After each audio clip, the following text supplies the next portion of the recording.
Aleluia, glória a Deus. Gálatas capítulo 4, versículo 19. O tema da mensagem hoje é a ação da cruz. Diga comigo, a ação da cruz. Gálatas 4, 19 diz assim: meus filhos, novamente estou sofrendo dores de parto por sua causa, até que Cristo seja formado em vocês. Preste atenção, que Paulo ele não está sofrendo dores de partos por coisas materiais. Paulo não está sofrendo dores como de parto por uma casa própria, embora não tenha nenhum pecado você lutar para ter sua casa própria. Deus quer que você tenha sua casa própria. Paulo não está tendo dores como de parto para pôr um carro novo, por mais um carro. Paulo não está tendo dores como de parto para ter uma função na igreja, uma função em destaque, um privilégio a mais, não. Paulo não está tendo dores como de parto para conseguir mais um diploma da faculdade, embora isso é bom. Se você já tem um, eu te incentivo, busque mais um outro, busque o doutorado, busque, sei lá, o mestrado, pode estudar. Tudo isso que eu falei aqui, nada disso é pecado, mas Paulo não está tendo dores como de parto por nada disso. Paulo está tendo dores como de parto até Cristo ser formado nos seus filhos espirituais. Agora, quais das mulheres que já tiveram filhos aqui? Levanta a mão. Quem já teve filho natural aí? De forma natural, é natural assim que fala? É, né? Quem já teve filho aí natural? Dói ou não dói, Rebeca? Diz que é uma dor terrível. Terrível. Diz que é uma dor fora do comum. Dizem que só a dor de pedra nos rins, que é parecida um pouco maior com a de parto. Eu nunca tive nenhuma das duas. E nem votei em nome de Jesus. Então eu não sei, mas dizem, né? Dores de parto. Quando você tem a dor, eu já vi muitas mulheres dizerem assim: esse vai ser o único filho. Quem já disse assim, tem mais de um? A Rebeca. Os dois foram naturais? Você disse, chega, dois. Quando teve um, disse, é só esse. Depois veio o segundo. E em nome de Jesus virá o terceiro, o quarto, o quinto, o sexto, o sétimo. Aleluia. Com essa empolgação que o Felipe tem, com certeza, irmão, esse menino é de Deus, cheio de Espírito Santo. Olha aqui. Mas por que ela teve o segundo? Por que muitas mulheres teve o segundo ou terceiro? Porque para o filho nascer, para gerar um filho, gera incômodo, gera dores, desconforto. Quando vai nascer, a dor aumenta, é desconfortável. Você se expõe à equipe médica, você fica nas mãos dos doutores, você fica exposta, você sente dores, é incômodo, você tem que renunciar a muita coisa. Mas quando o bebê chora, quando o bebê começa a fazer mamã, papá, quando começa a fazer gagá, né? Quando começa a fazer um barulho, e você se empolga e você diz, eu vou ter outro, porque para gera dor. Outro dia estava em um comércio, uma mãe disse assim, uma senhora estava grávida, acredito que já estava nos últimos dias, né, para ganhar o neném. Ela disse assim, tem hora que ele dá umas pontadas que tira até o ar da gente. Para gerar filhos é assim. Paulo está dizendo que ele está tendo dores de parto para que Cristo seja formado nos seus filhos espirituais.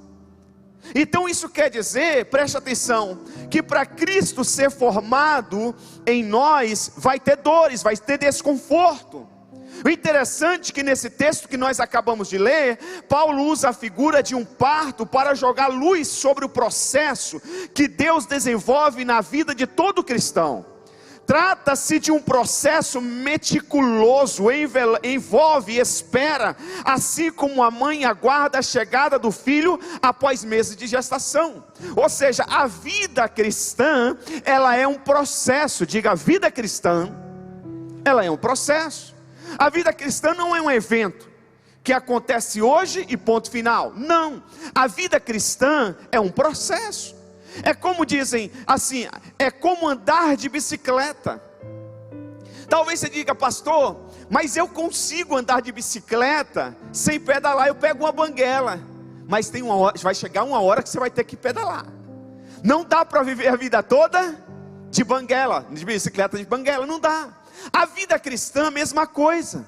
Não dá para você viver de carona na vida espiritual do outro. Não dá para você viver na banguela de eventos, de conferências. Você vai lá, se empodera, você vem no culto domingo, você se enche da palavra de Deus, e amanhã você não faz nada, só vai se esvaziando, se esvaziando. Você nunca viverá o processo de Deus para que Cristo seja formado em você. Para que Cristo seja formado em nós, existe um processo, um tratar de Deus, um trabalhar de Deus. Devemos ressaltar que também se trata de um processo investido de dores, em perpétuo incômodo, até que então atinja o seu estágio final, o que Paulo deixa claro assim, até ser Cristo formado em vós. Diga, até Cristo, fala para o teu irmão e diga aí, até Cristo ser formado em você. Vai ter dores, irmãos, vai ter dores, vai gemer muitas vezes. Você talvez em alguns momentos você vai pensar assim, eu não vou aguentar, porque é um processo. Quando você vem para a cruz, quando você vem em direção para a cruz, quando você entrega a vida para Jesus, começa o agir de Deus na sua vida. Começa esse trabalhar de Deus na sua vida. Este processo surge como um amanhecer luminoso sobre algumas perguntas que talvez você nunca questionou. Quais as perguntas que talvez você nunca fez e que são importantes? Por exemplo, por que existe igreja? Já fez essa pergunta? Por que existe igreja? Outra pergunta, por que sou membro de uma comunidade cristã? Por que sou membro de uma igreja evangélica? Eu já vi pessoas dizerem, não preciso ir na igreja, eu consigo ser crente em casa. Será que é verdade isso? Eu vou tentar externar aquilo que Deus colocou no meu coração, para que você encontre a resposta para essa pergunta. Outra pergunta, qual é o processo de Deus em nós? Veja bem, talvez você passou a frequentar uma igreja evangélica 1 ano, 2 anos, 5 anos. Talvez você seja a sua primeira vez, segunda ou terceira vez na igreja. Talvez você se tornou membro há pouco tempo de uma igreja evangélica. E a pergunta é, qual é o processo de Deus na minha vida através de uma igreja? A gente não pode só frequentar, a gente não pode só estar. Existe um significado. A gente não vem por vir, a gente não vem por nada. Porque não tem tempo? Porque tem tempo de sobra? Não, tem um significado. Então qual é o processo de Deus em nós? Última pergunta é, se fomos salvos por Jesus, por que então ainda temos de permanecer aqui? Se nós fomos salvos por Jesus, por que ainda temos que permanecer aqui? Se você acha que a nossa estada na terra está ligada apenas à questão do evangelismo, seu pensamento não está completo, está limitado. Embora nós estamos aqui para pregar o evangelho. A Bíblia diz que o Senhor Jesus só vai vir buscar a sua igreja quando nós pregarmos esse evangelho e todas as pessoas chegarem ao pleno conhecimento da salvação. Então, também é por isso, mas não é só isso. Deus tem uma obra muito extensa a realizar em cada um de nós, antes que sejamos levados daqui. Diga, Deus tem uma obra para realizar, muito extensa. Diga, Deus tem uma obra muito extensa para realizar na minha vida, antes que eu seja levado daqui. Então a gente não pode perder tempo. A gente não pode só frequentar a igreja, só cultos. A primeira coisa que Deus quer fazer na minha e na sua vida é a formação de Cristo em nós. Deus quer que o mundo veja Cristo na gente. Quem está me entendendo até aqui diz amém. Nós somos a personificação de Deus aqui na terra. Eu não sei se você já percebeu, mas já há muitos domingos que eu venho batendo nessa tecla, que nós somos a personificação de Deus aqui nessa terra. As pessoas, quando olharem para você, olharem no seu rosto, no seu sorriso, no seu comportamento, na sua fala, nas suas atitudes, elas têm que ver Deus em nós. Então, preste atenção, a primeira coisa que Deus quer fazer na minha e na sua vida é formar Cristo em nós. Preste atenção.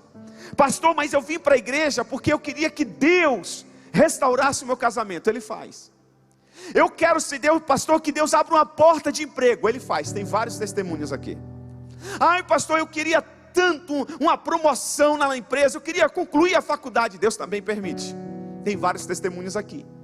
Mas o principal que Deus quer na minha e na sua vida é formar Cristo em nós. Se Cristo não for formado em nós, nós seremos qualquer outra coisa menos seguidores de Cristo. Nós precisamos entender isso. Embora seja doloroso, devemos reconhecer que este processo é muito lindo, mas demanda tempo, não acontece da noite para o dia. É um processo. Para tudo nessa vida existe um processo. Eu tenho esse aparelho aqui nas minhas mãos. Existe um processo para que esse aparelho seja confeccionado. Primeira parte do processo, ele foi idealizado na mente de alguém. Primeira parte do processo, esse alguém viu a necessidade desse aparelho. Viu que tinha espaço no mercado para construir esse aparelho e recebido. Depois o cara fez um desenho. Ele imaginou como seria esse aparelho. A gente chama no mercado publicitário de um RAF. Ele fez um RAF, pegou um lápis, pegou uma folha e começou a desenhar. Ele dizia: é assim que eu quero esse aparelho. Ele chamou um desenhista, um projetista, e fez um molde desse aparelho. E aí o molde desse aparelho só consegue fazer esse aparelho. Se com o mesmo molde desse aparelho você quiser fazer um telefone de mesa, você não vai conseguir. Só faz esse aparelho. E só faz o aparelho dessa marca. Geralmente no molde já tem a marca do produto. Então não dá para levar um outro nome de outra empresa. Então existe um processo. Se você quer construir essa taça, existe um outro processo. Não surge do nada. O cara não falou: haja taça e ela surgiu. Não. Tem um processo. Tudo na vida tem um processo. Você está aqui, você está vivo, existe um processo.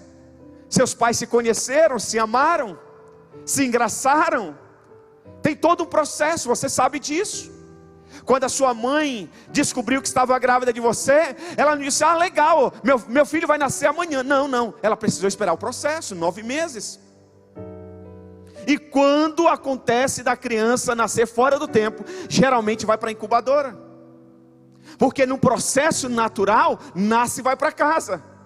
Mas quando antecipa o processo, você diz: rapaz, você é apressadinho, hein, bebê? Você antecipa o processo, vai para a incubadora, vai para aquilo que não é natural. O pulmão não está formado ainda. Alguns órgãos ainda não estão 100%. Então preste atenção, a vida cristã também existe um processo. Não adianta você querer esperar do irmão da sua direita aquilo que Deus está fazendo na sua vida hoje. Talvez Deus só vai fazer na vida do seu irmão daqui 1 mês, daqui 1 ano, daqui 2 anos. Mas Deus já está fazendo alguma outra coisa na vida do seu irmão. Todos nós estamos no processo, até Cristo ser formado em nós. João capítulo 10, versículo 9 diz: eu sou a porta. Jesus disse: eu sou a porta. O que Jesus disse? Eu sou a porta.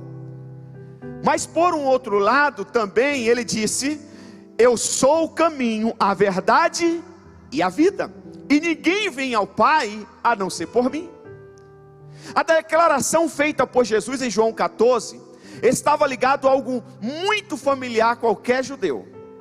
É importante, quando você está lendo a Bíblia, você ter isso em mente. Jesus, ele era judeu, de nacionalidade judia. Ele viveu numa cultura judia, e ele pregou para os judeus. Preste atenção, Jesus, ele não pregou para nós somos os gentios. Paulo vai dizer que não existia nenhuma esperança para nós gentios. E aí ele começa a pregar o evangelho da graça. Jesus, ele pregou para os judeus. João diz: Jesus veio para os seus e os seus não o receberam, mas todos quanto receberam, deu-lhe o poder de se tornarem filhos de Deus. Então preste atenção, Jesus aqui, quando ele diz: eu sou a porta, eu sou o caminho, a verdade e a vida, ele está pregando para os judeus. E para os judeus, essa fala de Jesus tem um significado enorme, que nós vamos entender agora esse significado. É importante nós entendermos esse significado. Ele está dizendo a respeito do tabernáculo. Porque, preste atenção, no tabernáculo havia 3 compartimentos. No tabernáculo, onde as pessoas iam fazer o seu sacrifício no Antigo Testamento para os seus pecados serem encobertos, não perdoados, serem encobertos, derramamento de sangue de animal, eles iam no tabernáculo. No tabernáculo tinha porta, no tabernáculo tinha uma porta que chamava caminho, outra porta que chamava vida. Então vamos entender esse processo rapidinho. O caminho era o nome da primeira porta. O caminho era o nome da primeira porta. E todo mundo tinha necessidade de ir ao tabernáculo pelo menos uma vez por ano, para que os seus pecados fossem encobertos. Era necessário. Agora, nesse tabernáculo tinha vários compartimentos, tinha vários cômodos. E determinados cômodos só o sumo sacerdote podia entrar. Então veja onde Jesus quer chegar. Ele diz: Ele é eu sou a porta, eu sou o caminho. O caminho era o nome da primeira porta, a que dava acesso ao átrio. A verdade era o nome da porta seguinte, que ligava ao átrio, ao lugar sendo do santo do tabernáculo. E a última era chamada de vida. Essa era a porta que dava acesso ao local mais íntimo da tenda, o santíssimo lugar.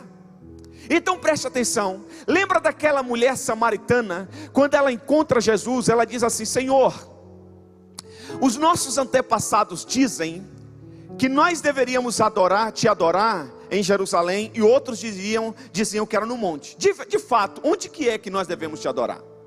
Aí Jesus disse assim: mulher, nem em Jerusalém nem no monte. Os meus verdadeiros adoradores adorarão o Pai em espírito e em verdade. Jesus, quando ele diz assim: eu sou a porta, eu sou o caminho, a verdade e a vida, ele está dizendo assim: agora que eu cheguei, vocês não precisam ir mais naquele tabernáculo, vocês não dependem de mais alguém para te representar lá no Santo dos Santos. Eu agora, vocês têm acesso, eu estou em vocês e vocês estão em mim. Agora o sacrifício de animais não precisa mais, porque eu vou ser o sacrifício perfeito na cruz do Calvário. Lá vocês têm que ir todos os anos, para que os seus pecados sejam encobertos. Agora, com o meu sacrifício na cruz do Calvário, com o preço que eu vou pagar, eu vou ser formado em vocês. Vocês não vão mais esperar um ano. Agora vocês serão perdoados por toda a sua vida.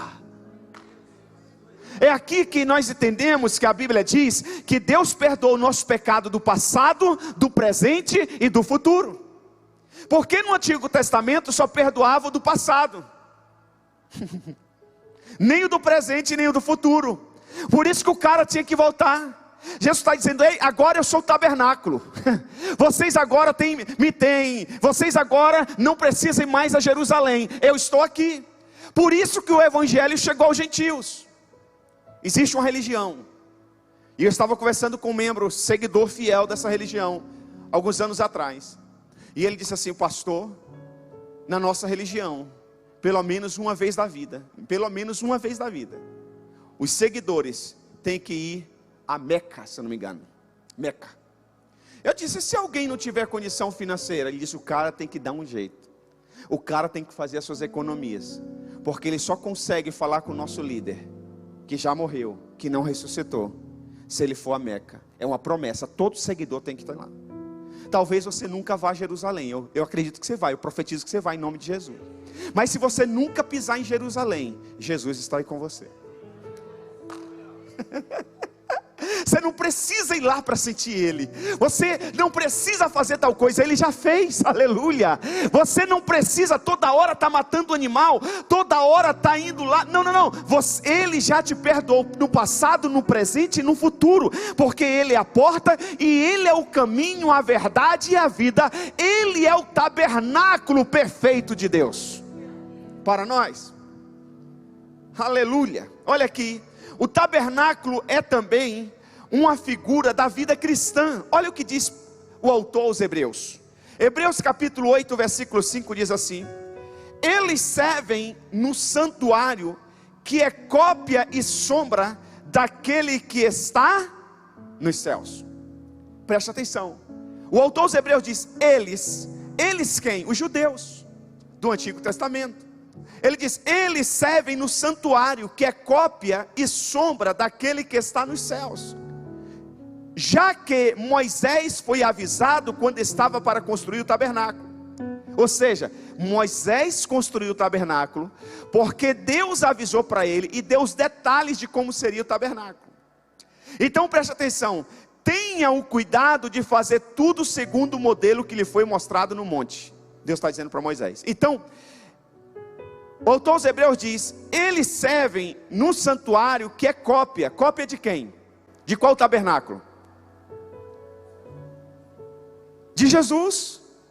Eles servem no santuário que é cópia e sombra daquele que estás, daquele, uma pessoa. Quem é essa pessoa? Jesus. Jesus é o tabernáculo perfeito de Deus nas nossas vidas. Se o tabernáculo era o lugar da remissão dos seus pecados, se o tabernáculo era o lugar do sacrifício, a Bíblia diz que Jesus se fez sacrifício por nós. Você não está entendendo? Desculpa. Jesus se fez sacrifício por mim e por você. Ele fez aquilo que nós não podíamos fazer. Ele pagou o preço que nós não conseguíamos pagar. Deus já mostrava que iniciava em nós uma obra processual, indicando que não apenas deveríamos obter a salvação, mas também desenvolvê-la, como Paulo deixa bem claro em Filipenses 2:12. Olha o que Paulo diz em Filipenses. Ele está falando para a igreja. Paulo está pregando a igreja dos Filipos. Ele diz assim: desenvolvei a vossa salvação com temor e tremor. Opa, aqui tem uma lição profunda. No nosso subconsciente, o que a gente imagina, se a gente não for ensinado e se não recebermos essa revelação? Eu fui na célula, eu vim na igreja, eu entreguei minha vida para Jesus, eu estou salvo, ponto final. Não é assim? Paulo está dizendo que nós devemos desenvolver a nossa salvação com temor e tremor. Como que nós vamos desenvolver essa salvação? Aprendendo, buscando conhecimento. Nós estamos tendo aqui o Universidade da Vida, um grupo de discipulado coletivo. Nessa ferramenta, nós estamos desenvolvendo a nossa salvação. Nós estamos crescendo, nós estamos avançando. Você está aqui no culto hoje, você está desenvolvendo a sua salvação. Você vai a um discipulado, você está desenvolvendo a sua salvação. Você investe um tempo a sós com Deus, você está desenvolvendo a sua salvação. Você ora, você jejua, você está desenvolvendo a sua salvação. Deus pode até usar outras pessoas para nos auxiliar no desenvolvimento da nossa salvação, mas o desenvolvimento depende de nós. Quem está me entendendo diz amém. Cristo já morreu, Ele já pagou o preço que tinha que pagar, que nós não conseguíamos, mas agora nós temos que desenvolver. Por quê? Até que Cristo seja formado em nós. Por isso que Jesus disse assim: aprendam de mim, que sou manso e humilde de coração. Por que Ele manda aprender nele? Por que Ele manda a gente aprender com Ele? Que Ele é manso e humilde de coração? Porque isso significa que nós estamos no processo. Ele não mandaria nós aprendermos com Ele, que Ele é humilde e manso de coração, se nós já tivéssemos um coração manso e humilde. Se Ele está mandando nós aprendermos, é porque nós não ainda aprendemos. Estamos no processo. Estamos no processo. Então preste atenção. Paulo vai dizer: desenvolvei a vossa salvação com temor e tremor. Ao atravessar a porta do caminho, e neste caso, entrar no átrio, a primeira coisa que se via era o altar do sacrifício. Um altar de cobre, onde os animais eram mortos para expiação dos pecados da nação israelita. Em seguida vinha o lugar santo e finalmente o santo dos santos. O altar é o lugar de morte. Diga comigo: o altar é o lugar de morte. Tanta gente briga para estar no altar, mas não sabe que o altar não é lugar de destaque, é lugar de morte. É no altar que todo o seu egoísmo e egocentrismo é morto. É no altar que você aprende a entender e compreender as pessoas. É no altar que a sua língua morre. Porque todo mundo fala de você e você não pode falar de todo mundo. É no altar que você fica sabendo de tudo, mas não pode falar. É no altar que você aprende a guardar segredo. Agora, quando a gente fala no altar, a gente pensa no pastor, no cantor, no ministro de louvor. Tem pessoas que não sobem nessa plataforma, mas estão no altar. Os diáconos, o pessoal que está no estacionamento, que está na técnica, que está na multimídia, os músicos, os líderes de célula, os anfitriões. Todos aqueles que são discípulos do Senhor, que servem no reino de Deus, estão no altar. Porque é um processo, é um conjunto de esforço e trabalho e talento e dons de todos nós, que nós construímos uma igreja, que nós geramos e levamos as pessoas a terem Cristo formado na vida delas. Então o altar é o lugar de morte. No Calvário Jesus estava sendo morto no altar do sacrifício. Olha o que Paulo diz na carta de 1 Coríntios capítulo 15 versículo 38. Todos os dias enfrento a morte. Ei, ser cristão é isso. Todos os dias você enfrentar a morte. Pastor, como que eu enfrento a morte? Você é confrontado.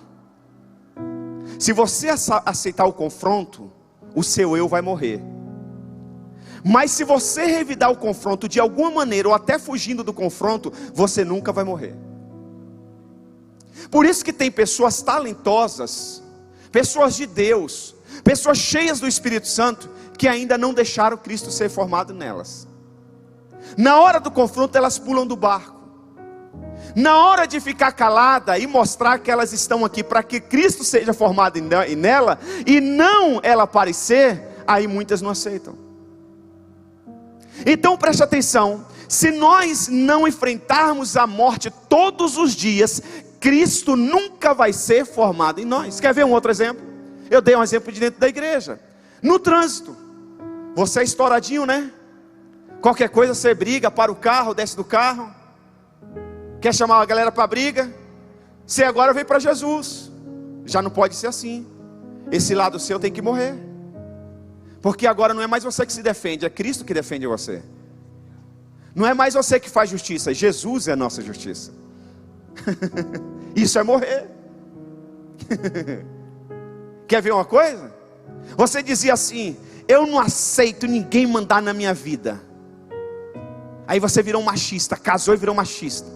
A mulher não pode falar nada, ela tem medo de se expressar diante de você, ou de sugerir alguma coisa, de dar algum palpite. Você precisa morrer.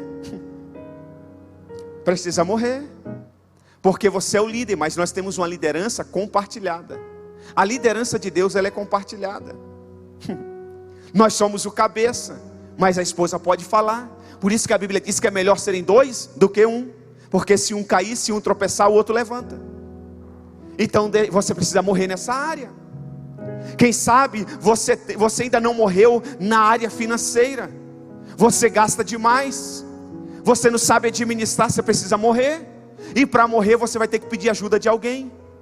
Você vai ter que chamar algum especialista da área financeira e dizer: me ajuda. Quem sabe a sua esposa que é boa nas finanças, você vai ter que confiar as finanças na mão da sua esposa. Você vai ter que morrer. Porque se você não morrer para essa área, você só vai se endividar cada vez mais.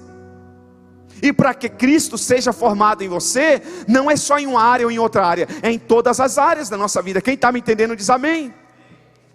Até que Cristo enfrentamos a morte todos os dias. Agora, todo o processo da vida cristã começa com a morte. Diga: todo processo começa com a morte. Lembra que eu falei aqui que no aparelho tem o início do processo? Tudo tem um início. Todo processo tem um começo. Então preste atenção. E tem o fim, tem meio e fim. Então preste atenção, a Bíblia diz assim: que no grande dia nós teríamos um corpo glorificado. Nós chegaríamos, ou vamos chegar, à estatura de varão perfeito. Preste atenção, o processo começou com a morte, mas a obra não está completa. Ela ainda está inacabada. Quando que ela vai ser completada? Quando recebermos no grande dia se formos fiéis até o fim, se não deixarmos ninguém roubar a nossa coroa. João vai dizer isso lá em Apocalipse: guarda o que tens, para que ninguém roube a sua coroa. Esse ninguém é Satanás. Satanás quer roubar a sua salvação. Satanás quer roubar a sua fé. Satanás não quer que Cristo seja formado em você. Hoje nós saímos aqui por volta de 1h30 da tarde, e estava passando um casal e mais uma moça aqui na frente da igreja. Uma garota adolescente vestida indecentemente, e a outra, que eu não sei se é mulher ou se é alguma outra coisa, estava mais indecente ainda. Os shorts tão curtos, que mostrava a polpa da bunda. Desculpe a palavra, mas todo mundo tem. Estava mostrando. E aí minha esposa fez uma observação muito legal, muito edificante. Ela disse assim: que pena, né? É a imagem e semelhança de Cristo se expondo ao ridículo. É a imagem e semelhança de Cristo se expondo ao ridículo. Por isso que Jesus, quando ele recebeu a notícia que João Batista tinha sido decapitado, a Bíblia diz que como homem ele ficou abatido. Ele disse para os discípulos: vamos para o outro lado do mar. Vamos para o outro lado do grande lago. E aí eles entraram no barco e foram remando para chegar no outro lado, ter um retiro, um momento a sós, descansar, refletir, pensar. Mas a Bíblia diz que a multidão viu ele entrar no barco e foi seguindo ele por terra, na margem do grande lago. A Bíblia diz que quando Jesus chegou do outro lado, a multidão já estava lá. E a Bíblia diz assim, que Jesus olhou para aquela multidão e viu uma multidão como ovelhas desgarradas, sem pastor. E o texto termina assim: e Jesus teve compaixão deles. E por ter compaixão, começou a pregar e ministrar a palavra da vida. E eles começaram a ser curados, começaram a ser transformados, começaram a ser impactados. A hora foi passando, chegou o fim do dia, eles estavam com fome, abençoados no espírito, mas com fome no físico. E aí foi que Jesus fez a primeira multiplicação de pães e peixes. Você quer saber se Cristo está sendo formado em você? Você está sentindo compaixão dos perdidos? Ou você está mais preocupado com a sua agenda pessoal? Você, quando vê o perdido na rua, quando você vê um jovem tirando a sua própria vida, quando você vê um jovem se drogando, ontem eu disse para aqueles caras, eu disse: gente, qual a idade de vocês?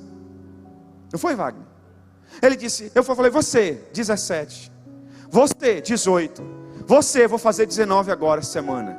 Você, o mais velho tinha 21 anos de idade, 23 anos de idade.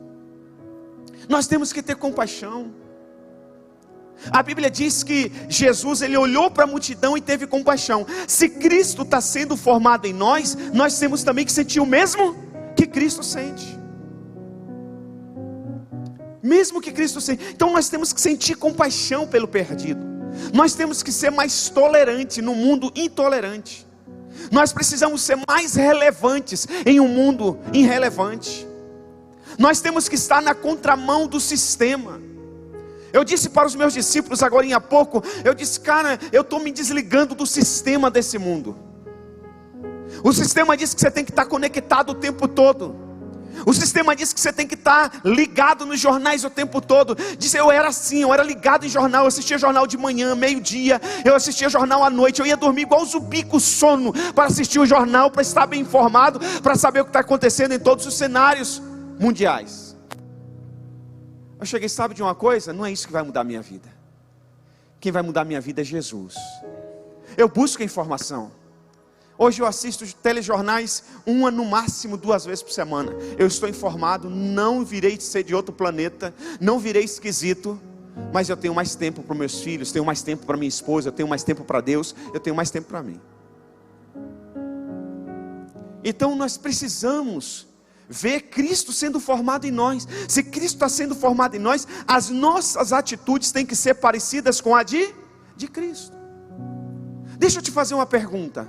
A sua atitude, as suas atitudes têm sido mais parecido com Cristo ou com o seu colega do trabalho? Com Cristo ou com a sua família que ainda não se converteu? Nós precisamos fazer essa pergunta para nós mesmos. Todo o processo da vida cristã começa com a morte. Isso é um conceito, isso tem que ser estilo de vida nosso. Esse final de semana hoje, está terminando o Rock in Rio, lá no Rio de Janeiro. E por alguns anos eu estava lendo no noticiário, não houve o heavy metal. E esse ano voltou o heavy metal. E você sabe que os caras que curtem heavy metal se vestem de preto, usam corrente, anel de caveira. Por um curto espaço de tempo, na minha adolescência, já na minha juventude, eu tentei ser um pouco heavy metal. Mano, Guns N' Roses, Iron Maiden, tá, um pé na igreja e outro no mundo. Achava que era botão, coisa esquisita.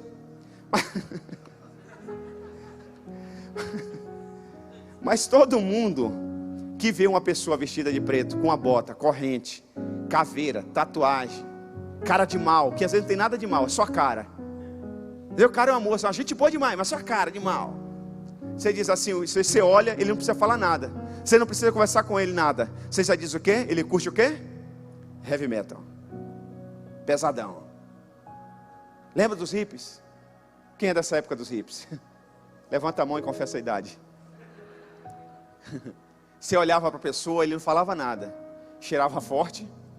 Aí você dizia, é um hippie. Porque eles pegaram o que eles gostaram e transformou no estilo de vida. O estilo de vida, o heavy metal, ele tem o heavy metal como estilo de vida. Ele não ouve outra coisa. Ele não aceita ouvir um pagode. É assim ou não é?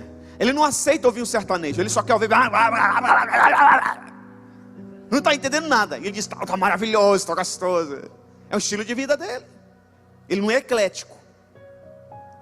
Deixa eu te falar, nós como cristãos, nós temos que ter a santidade, nós temos que ter Cristo ser formado em nós como estilo de vida. Você está entendendo? Jesus disse assim, olha, que sem santidade ninguém verá a Deus. Deixa eu te explicar uma coisa que eu te expliquei de manhã, eu vou tentar explicar agora para você entender. Tem uma irmã aqui na igreja, a Lucimar, ela vem de manhã, ela tem um sítio enorme, e ela planta couve, planta alface, planta um monte de coisa. E eu fui lá ver o processo e como funciona a coisa. E lá nas tantas, na minha ignorância, eu perguntei assim, por que tem que ser na estufa? Aí ela disse, pastor, ela e o esposo, primeiro por causa do sol, da chuva, né? E também por causa dos insetos. Está vendo que tem as telas nas laterais, para não entrar inseto e não pousar em cima das verduras, não é isso? E estragar. Eu falei, legal. Então, preste atenção, isso quer dizer que uma alface plantada fora da estufa, ela fica vulnerável. Qualquer inseto pode pousar nela, pode contaminá-la. Se vier uma chuva forte, ela pode estar linda. A chuva, a tempestade, o granizo pode destruí-la. E se vier um sol muito forte do meio-dia, também pode matá-la. Então a estufa é para proteger. Deixa eu te falar uma coisa e a gente encerra. Deus criou o homem e colocou aonde? No jardim do Éden. Deus criou o homem e colocou na estufa de Deus, para proteger. Por isso que Deus disse assim para Adão, Adão, você não deve comer desse fruto, do conhecimento do bem e do mal. O bem ele já conhecia, o que Deus não queria que ele conhecesse era o mal. Mas ele desobedeceu, ele comeu, e aí ele foi expulso da onde? Da estufa de Deus. Quem que está me conseguindo entender? E aí ele ficou exposto, e o que aconteceu? Aquilo que era limpo, que era cristalino, foi contaminado. O homem agora tem conhecimento do mal. Ele já nasce com a natureza pecaminosa. Ninguém ensina um garoto, um bebê a ser egocêntrico, a querer só o brinquedo dos outros e nunca compartilhar os seus brinquedos. Ninguém ensina uma criança a dar um tapinha na cara do pai ou da mãe. Ele já nasce com esse instinto. porque o homem saiu da estufa de Deus. Agora, a Bíblia diz que o desejo de Deus é que todos os homens cheguem ao pleno conhecimento da salvação. Jesus disse assim: eu vou preparar uma morada para vocês. Jesus disse: é necessário que eu vá e eu vou enviar o Consolador, e Ele estará com vocês todos os dias até a consumação dos séculos. Então preste atenção, Jesus, Ele quer a gente de volta. Deus, o Pai, Ele quer a gente de volta. Só que a gente não pode voltar para Ele estragado. Estão conseguindo me entender? Então Jesus Cristo veio, fez tudo o que nós precisávamos fazer e não podíamos, pagou todo o preço, nos limpou de todo o pecado, derramou seu sangue precioso na cruz do Calvário. E Ele está dizendo: agora eu quero que o meu filho, Jesus Cristo, seja formado em você, Antônio, para que você chegue na minha presença outra vez e viva na minha estufa eternamente. Consegue entender isso? Consegue entender? Então preste atenção. Por isso que o processo da vida cristã começa com a morte. Temos uma natureza que precisa morrer, e a maneira mais segura para isso acontecer é estando no altar todos os dias, queimando o tempo todo. E eu tenho uma notícia para você: se você decidir estar no altar, se você decidir deixar Deus queimar, nós não cantamos aqui: deixa queimar, deixa queimar. Se você deixar queimar, eu tenho uma notícia para você: vai doer. O fogo dói, mas não há outro caminho para se obter a vida de Deus. Ela não vem senão pela morte. Agora deixa eu te dizer, a Bíblia diz que Deus não permite nenhuma provação que nós não podemos suportar. Deixa queimar, deixa morrer esse lado seu que precisa morrer, que está vivo ainda.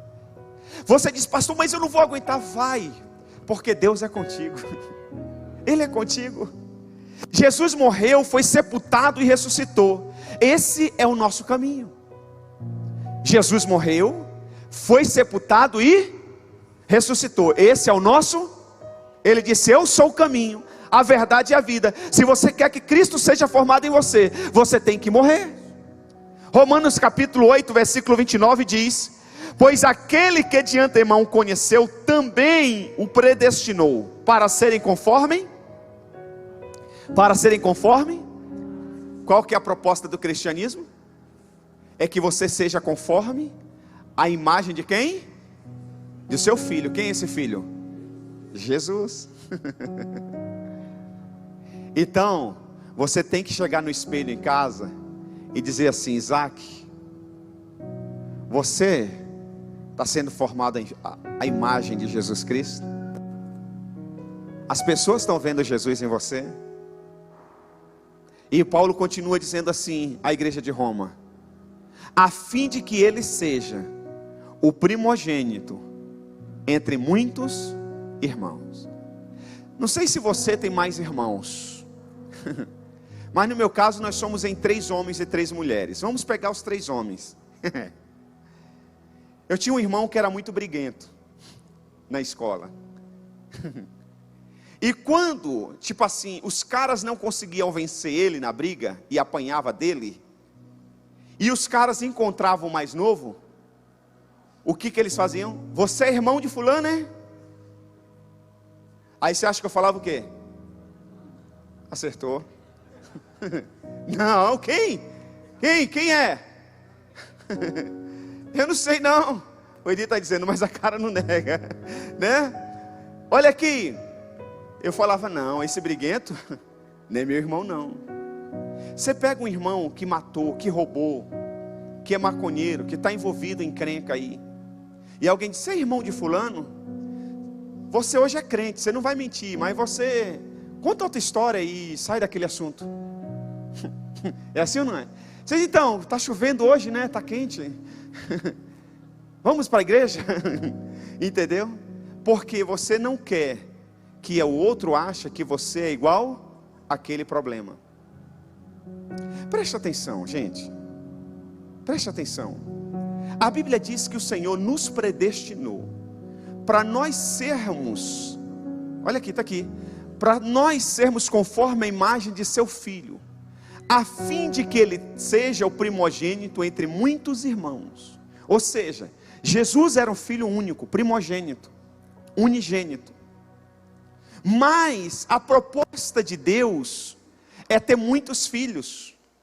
Por isso que Deus disse para Abraão que Abraão seria pai de multidões. Deus disse: Abraão, conta as estrelas do céu, se é que podes contar. Conta os grãos de areia, se é que podes contar. Pois é, assim será a tua descendência. Porque a proposta de Deus nunca foi ter um único filho só. A proposta de Deus foi ter muitos. Só que o primeiro filho, Adão, saiu da estufa. Foi estragado.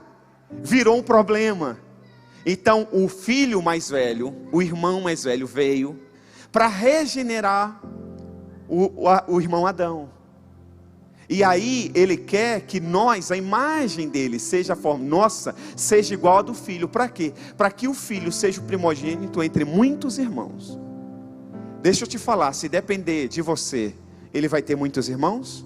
A imagem dele, sim ou não? Aleluia.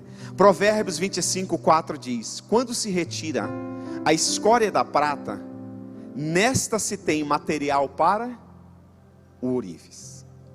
O que Salomão está dizendo aqui no livro de Provérbios? Ele está dizendo: quando se tira aquilo que não presta da prata, quando tira a impureza da prata, aí sim vai existir material para o ourives trabalhar. Deixa eu te falar, Deus quer trabalhar na sua e na minha vida, mas as impurezas do pecado precisam ser tiradas, precisam ser queimadas.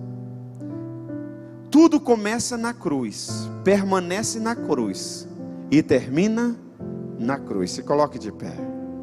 Diga comigo assim: tudo, diga todos juntos, tudo começa na cruz, permanece na cruz e termina na cruz. Só vocês no 3, bem forte. 1, 2, 3.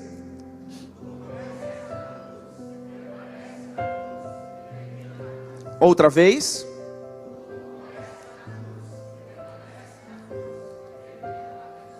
Esse é o processo da formação de Cristo em nós.